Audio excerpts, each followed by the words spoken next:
Hi, and welcome to the Open Mind Show. I'm Anita Burns. Today my guest is Sandy Jones. Sandy is a veteran yoga teacher, and she's one of the best yoga teachers that I've ever run into. One of the things I like about her is that she teaches from an eclectic style and brings the best of many, many styles of yoga into one. She likes to have fun. She takes it seriously, but fun is serious for her. And I'm looking forward to talking to her about her career, her thoughts on yoga, and whatever else comes up. Hi, Sandy. Hey, Anita, how are you? I'm doing fine. How nice to have you. Thank you. I feel very privileged in being here. Great. One thing I want to start with is, how did you get started in yoga? Wow. Long, long time ago. I was with a girlfriend in high school, actually, and she was getting ready to go off to a private college, and on her bed was a little book that I think at that time was about 75 cents, and there was a picture of a lady on there. Times have changed. Times have changed.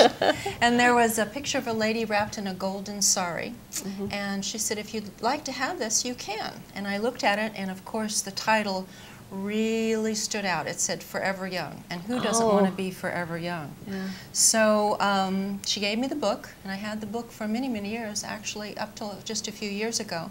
And it was a book by a yoga teacher that has since passed on. Was that Indira Devi? Incorrect. Yeah. Correct. She passed away, I believe, when she was 102 or 3, still teaching at 100 years old in her home in Argentina.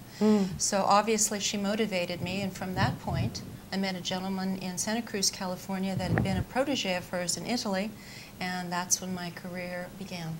Wow. So, and you've been doing it ever since? Been doing it ever since. I've been doing yoga this year for 45 years. Oh my goodness. And teaching, it'll be 34 years. That's a long career. You must really like it. I love it. I love it. It empowers me. It's an incredible experience, not only for the students, but for the energy of the community. I feel very privileged being able to teach yoga. Well, like I said in the introduction, one of the things I like about your style, if you can call it that, is that you are eclectic, that you bring a lot of different styles in, and you experiment, and you just sort of open it up for people. Your students love you, and I know you have students that have been with you for many, many, many years. And so how did that come about, that you were able to bring all those styles together instead of saying, oh, I'm just Bikram or I'm just Iyengar or something of that sort? Good question. I think the basis of what I teach is Hatha, which is the original format of many studies of yoga. In these modern times, the styles have unfolded, and there are as many styles as there are teachers. What I enjoy about what I'm blessed to teach is that not only is it from a physical perspective and experience, but it opens up to the mental and emotional, bringing in spiritual, not making reference to anyone's religious belief systems. But I have seen over the years of teaching so many people change their bodies, change their minds, open their minds, and change their lifestyles, their careers, because yoga digs deep. It moves you from the inside of yourself, instead of being aware of the outside stimulus, to the inside of who you really are. Yeah. Well, yeah, that's been my experience with it too. And I was, as you already know, a student of yours for a very long time, and I always left just feeling so renewed and just like I could face anything in the world. So it worked on a body, mind, soul. And one thing you also mentioned that I wanted to bring up was you bring in a spiritual aspect of it, but it's a little bit different than some of the more traditionally Eastern teachers that I've been to, in that it's not intimidating for people. You don't bring any religion into it or any kind of restrictions. It's an open kind of spirituality that anyone, from the bookkeeper to the guru, could relate to. Yes. And you want to say a little bit about how you do that? I can honestly say that I don't know how I do that. That's you okay. know, I take a class or a client, and I weave the magic of the class. I open myself up to inspirations. I use the basis of yoga, the body type of the person, the personality. Especially private clients come to me sometimes with physical issues that unfold into issues that maybe have been emotional, bothering them for long periods of time. And so I just allow I think the ancient experience that has moved into that moment to help that individual. Each class that I teach has its own personality, and I can't say that I teach generic because each class is different. It has a basic format, but the wonderful people that come, and their ages are from 5 to, my oldest client right now is about 80, and there are several women in class that have been coming for 25 years. They're in their 70s. Each class develops and opens the individuals that come, and the synergism of the people that attend is overwhelming. Sometimes you can just feel this energy permeating the room. I feel very blessed to do this because each individual, as yourself, takes from the class what they need, comes to the well, and as they leave, they feel, as you said, refreshed. Yeah. Now you teach privately in your own studio, and you also teach for the parks departments, and is that still true? That is true. I've been privileged to teach for the city of Upland as their yoga teacher for be 15 years this year. And I also teach in my small studio. I teach a lot of private clients now, individuals with knee replacements, people that have been in accidents that have recuperated 110%. I work with once again, people that have had emotional issues, trauma. Yoga is multi-level, multifaceted. It just doesn't go into what they call an asana or a stretch. Use breathing techniques, as you taught, pranayamans, to help break through the emotional blocks and really unfold the personality and allow the person to see where their destiny is in their life and feel comfortable with that. That's so important. So, question for you. Yes.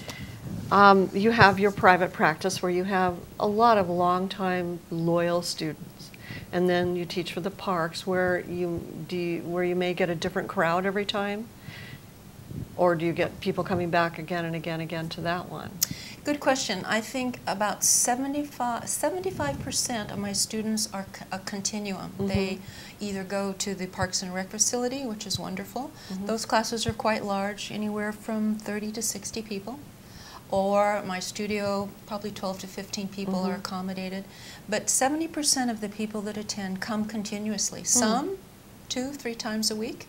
And then we do have a consistent, let's say, cropping of newbies, as we call it, where people that are curious want to see what yoga's all about, because it's pretty mainstream now. Yeah. You know, yeah, when I first started, it was exotic and weird. Yeah.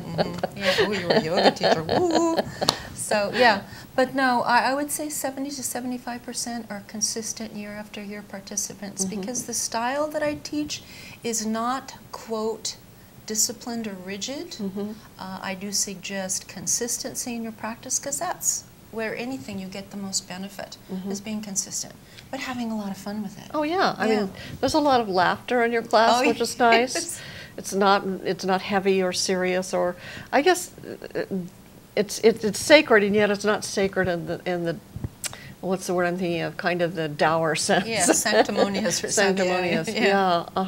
Also, how important is it for you to work, even in a class, to work with each individual student's body and their abilities and their challenges?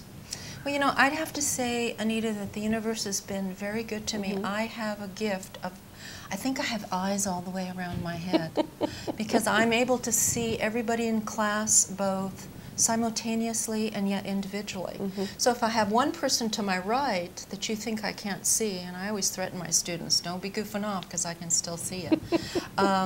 I'll be able to tell if one person to the right is having issues and deal with that, or if I need to deal with other issues, both from a positive perspective and a corrective perspective, but I never, never, ever have criticized anybody in any of my classes.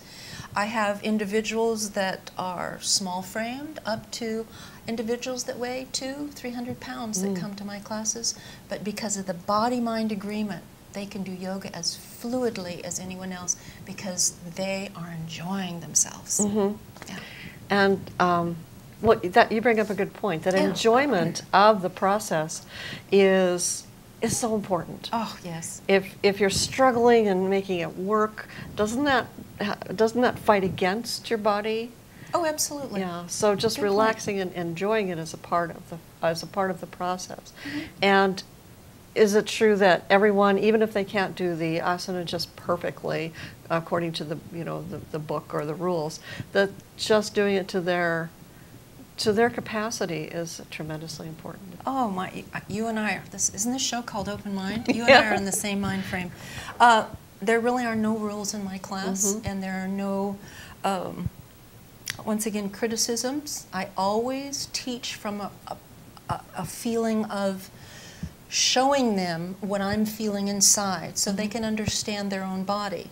We call it in my class a break point. So let's say if one individual next to you is able to get their nose to their knee, but you can only go 3 or 4 inches, that's incredibly wonderful because you are in the process. Being aware, learning to be aware of your body, where your fluidity is and your restrictions are. That's what yoga is all about. It's not about, quote, standing on your head. So I have another question for you. Yes, obviously, keep 'em I keep question. It flashed in my mind that there are so many stories and myths about how yoga got started. Do you have any favorite? Well, from what I learned from you and my own research, yoga is an ancient practice, and since this is the way I really believe, I'm just going to put it out there. I believe yoga came from another star system. I believe we are gifted to have this practice here, and supposedly yoga came from, or was first acknowledged in Afghanistan from shamanic practices. There were pictures on caves of people doing actual asanas. And this practice spread throughout the world. There's Egyptian yoga, all kinds of peoples did the practice of yoga in one form or the other. And from that point of doing postures or stretches that you elongate and hold for periods of time, it evolves into a meditative experience that works with the healing system of the body, the immune system. I've had students recently who have been out with their significant others, and the waitress says, "What have you been doing lately?" And the student will say, "Well, I've been doing yoga." And it will change you. It's a subtle process, but it will move you. So its origins are ancient. They say 3,000 years old. No one really knows. It could be 5,000, 6,000 years old. Maybe it did come from another star system. Hey. Why not? Why not? Why not? Yeah. So there are, like you said, I'm going to backtrack a little bit. Like you said, there are a whole bunch of different styles now. Yes. When I first started yoga, when I was about 5 years old, which is only years ago, Me too. there was just Hatha Yoga, pretty Right. much was all that was known, and that was even considered kind of strange. But now there are all sorts of different styles. There's Ashtanga, Bikram, Iyengar, I can't even remember. Power yoga. Power yoga. Vinyasa. Right, and then even Pilates has taken something from yoga. Correct. And if I'm remembering right, Bikram yoga has the room very hot. Correct. And I'm not really sure why. Do you have any idea why what the reasoning is for that? Well, when Bikram came from India, he started working with a lot of very famous people, and of course he developed his own style. I believe, at least in my understanding of his format, is that the hot room is designated to heat up the body, therefore elongating the muscle, making it easier for the individual to participate in the class.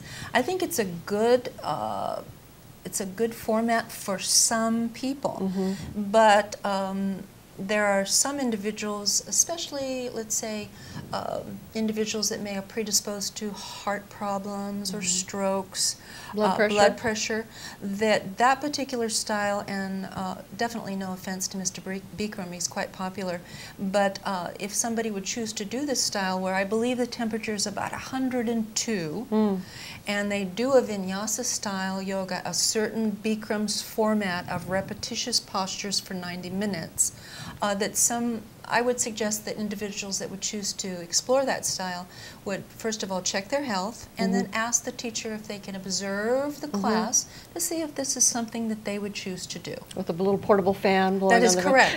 Yes. Definitely. Well, I like the vinyasa style very, Yes. very much. That's something that appeals to me, maybe because of my Tai Chi experience, which is a continuous movement also. The vinyasa continuous movement appeals to me. But the heat, I remember taking a martial art, I can't remember the name of it right now, in Texas once, where the teacher had the same idea that it had to be really, really hot. Actually, it was in Houston, Texas, in the middle of the summer. He was in a warehouse space. I think he just didn't want to spring for air conditioning. It's already hot. But it was too much for me, and so I've never really explored Bikram because of that. And then there's Iyengar, which is another one of the older styles, which puts an emphasis on exact posturing. Correct. And I know that you incorporated some of that. You also do some vinyasa. You also do some of the exact posturing, where things have to be just balanced just right. But you're not real strict about it, I've noticed, and I like that about your style. Oh, thank you. That there's some leeway. There's some leeway. Could you talk a little bit about some of the basic postures and what they do? Absolutely. Each posture is designed to subtly, but nonetheless with directive, correct bone alignment, muscle structure, massage internal organs. Any twisting posture to the right or to the left, like triangle posture, is going to open up the breathing areas in the lungs, strengthen the diaphragm. Any twisting posture, let's say on the floor, done from right to left side, massages liver and gallbladder. Individuals that have digestion or eliminative problems, those are corrected with yoga. Yoga does everything for everybody. It's like an adaptogen. It's like herbal ginseng. If you take it, I take it, it works on us differently. Yoga will work on you, yoga will work on me, and each individual to bring us to a state of perfect health, disease-free. Well, that's been proven for a lot of people. And I think you have to really, do it, though. I mean, a lot of people I know say, I do yoga, and they do 5 minutes a month. I know those individuals. They don't come to my class. Then they say, well, yoga didn't do anything for me. Another thing I've noticed in almost any yoga class is that it's 90% women. Just a few men come. Do you have any comments on that? Good comment. I think it's changing. Now, at my studio, it is, I would probably say 90% women. But through the city, I have noticed over the years there's been a greater impact on men. Great. I think the husbands and the boyfriends and the sons are reluctant to come because they do assume it's a woman's thing. But once they come to class and see there's 5, 10, 20 men there, then they start enjoying it. Sometimes it's a struggle. I watch men when they first come to yoga, and if they've never done yoga before, they've been highly athletic, they can be very stiff, it can be very painful for them to start doing yoga. But if they do choose to be consistent and stick with it, it does change their lives. Do you think that's because, like for instance, weightlifting or going into the gym and all the impact exercises and sort of contract the muscles? Compresses the muscle, you're absolutely right. Weightlifting makes the muscle shorter. Yoga elongates the muscle, so there can be a conflict. It's harder for them to open up and... Yeah, I've worked with professional bodybuilders before, and definitely they don't bricks. They don't stick with it. Yeah.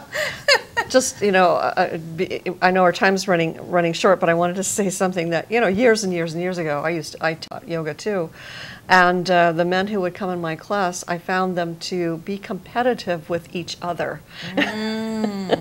Whereas the women were less competitive with each other, but the men were looking over thinking, yeah, I can do this faster, longer, taller, and I had to work with them a little bit differently, and I've seen you do that too, you know, sort of, this isn't a contest. Competition, it's a good point that you brought up. Competition is really a form of dense energy. I mean, athletes, of course, have to be competitive. But in a yoga class, at the gym, competition is usually just tension that has been congested in the body. Because I have a lot of avid cyclists in my class, avid bodybuilders as far as females that want to stay toned. And over a period of time, they address that competitiveness, and the yoga helps them work through it to see where it is in relationship to their life and their yoga practice. And then they're able to set it aside for that time of yoga, that hour, 90 minutes, so they can get a different perspective on what they're doing in their life. It changes them. That's wonderful. Yeah. I want to say a couple of things. Yes. First of all, I brought some samples here of your yoga videos. You have, or DVDs. You have done 3 yoga DVDs. Let's do Yoga Beginner. Standing forward bend. Breathe inward. Move slowly forward, stretching from the lowest part of your back and spine. As you release the breath, drop the head and neck. Release the arms and hands forward. And let all the tension, let all the resistance melt off your shoulders, your neck, and run down your hands and fingers. Breathe comfortably. Breathing inward, pulling in your abdominals slightly, feeling their strength, the lower back. And as you release that breath, once again, drawing the shoulders back, the chest is full, open. It's much easier to breathe deep and full. Let's take a cleansing breath. Let's do Yoga Intermediate. Breathing inward, elevating the arms upward, palms of the hands forward. Open your legs wide on the outside of the hips. Stand strong, feel strength in your hips. Waist rotation to the left. Breathe inward, move slowly to the left, rotating the right hip forward, slightly pivoting the right foot. And as you release the breath, take the left arm on the right side, the right arm on the left side. Breathing inward gracefully, moving slowly backward, staying in control of your breath, watching your body. And as you release the breath, take the right arm on the left side, the left arm on the right side. Breathing inward, moving slowly forward. And as you release the breath, pause, make any adjustments in your feet to your hips, relaxing the shoulders, and take a cleansing breath. Good. Breathing inward, bring your arms and hands forward, open the fingers wide, becoming mindful of your hands and your fingers. Gently touch the tips of the fingers and hold for 3, 2, 1. Excellent. Take a breath, breathe in, release the hands, make 2 strong fists. Draw the shoulders back, open the chest, feel good in your body. Pause, take a cleansing breath. And let's do Yoga Advance. Inward, right arm is up. Breathe out, left arm is up. Great job. Breathe inward, turn the waist and the torso forward, pause. Take another breath, breathe in, extend the torso forward. This time, take both hands holding the toes of the left foot, bringing the left elbow on the inside or the right side of the left knee, drawing the right arm up and over the right side of the head and looking back at the ceiling. Don't forget to breathe. Breathing inward, the head moves back in and through the arms, pausing, extending the torso forward, taking the chest deeper downward onto the leg. Hands move above the feet and dropping the head and the forehead to the knee.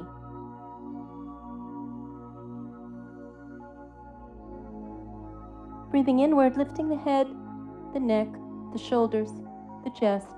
Hands once again slowly move upward, pausing as you release the breath, the waist, the chest, and the torso forward. Let's take a cleansing breath and observe how you feel. I know you sweat blood over these.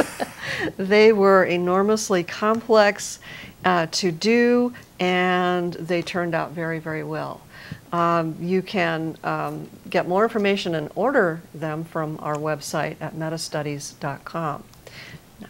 If people wanted to get in touch with you about your schedule or classes, you want to tell us your website? And Oh, I'd be glad to. I have a website called Blue Irish Yoga.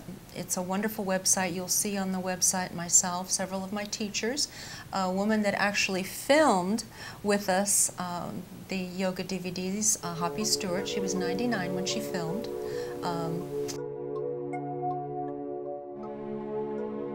There's a chair yoga class on there. That's right. For people that would like to start out very, very easy. Each DVD, anyone can do.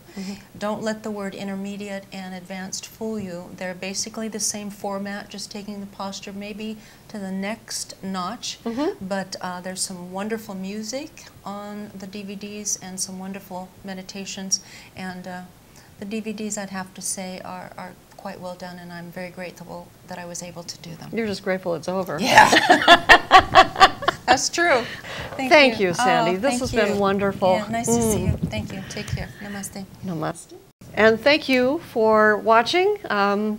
Please remember to subscribe to our show so that you don't miss a minute of all the wonderful guests. And have fun.